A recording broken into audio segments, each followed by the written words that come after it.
নিরামিষ দই পটলের রেসিপি নিয়ে চলে এলাম বাঙালিয়ানা জবার রান্নাঘরে।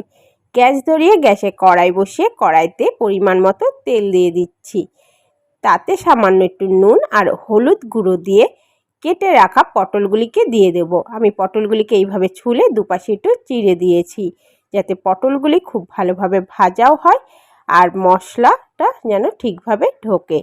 এইভাবে নাড়িয়ে চাড়িয়ে পটলগুলিকে দুপাশ হালকা করে ভেজে তুলে নেব।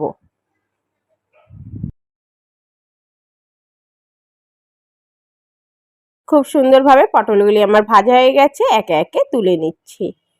কেমন সুন্দর করে ভাজতে হবে, সেই পটল ভাজাই তেলে দিয়ে দিচ্ছি দারচিনি, এলাচ, শুকনো লঙ্কা ফোড়নে। আগে এই মশলাটা আমি করে রেখেছিলাম টমেটো, আদা, কাঁচা লঙ্কা, শুকনো লঙ্কা। মিক্সির বাটিটা ধুয়ে সামান্য একটু জল দিয়ে মশলাটাকে একটু তেলে নাড়িয়ে চাড়িয়ে নেব। সামান্য হলুদ গুঁড়ো, স্বাদ মতো নুন আর স্বাদ মতো চিনি দিয়ে মশলাটাকে 2 মিনিট মতো কষিয়ে নেব। 2 মিনিট কষিয়ে নিয়ে কেটে রাখা ছোট ছোট টুকরো করে কাঁচা লঙ্কা দিয়ে আরও 1 মিনিট মতন কষিয়ে নেব।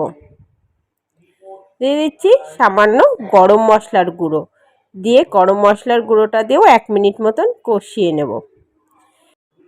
মশলাতে সুন্দর তেল ছাড়তে শুরু করে দিয়েছে। এদিকে টক দইয়ে 1 চামচ জিরের গুঁড়ো আর ধনের গুঁড়ো আর সামান্য লঙ্কার গুঁড়ো দিয়ে টক দইটাকে ফেটিয়ে রেখেছিলাম, সেই ফেটিয়ে রাখা টক দইটাকে দিয়ে আবারও 2 মিনিট মতো কষিয়ে নিতে হবে।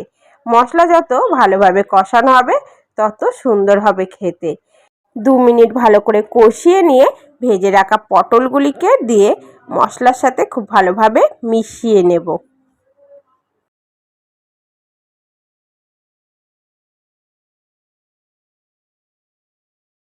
পটলের সাথে মশলাটাকে খুব ভালোভাবে মিশিয়ে নিয়েছি। টক দইয়ের বাটিটা 1 বাটি মতন জল দিয়ে দেব, দিয়ে ভালো করে মিশিয়ে ঢাকা দিয়ে দেব 5 থেকে 7 মিনিটের জন্য।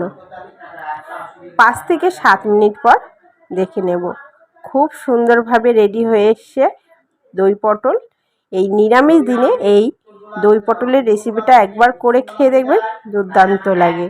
লাস্টে একটু উপর থেকে পুরো গরম মশলা দিয়ে মিশিয়ে নামিয়ে নেব। যারা আজকে আমার চ্যানেলে নতুন তারা অবশ্যই চ্যানেলটিকে সাবস্ক্রাইব করে পাশে থাকা বেল আইকনটি ক্লিক করে দিও। আর রেসিপিটা যদি ভালো লেগে থাকে অবশ্যই লাইক, কমেন্ট, শেয়ার করতে একদমই ভুলবে না। আর এইভাবে পাশে থেকো, ভালো থেকো, সুস্থ থেকো।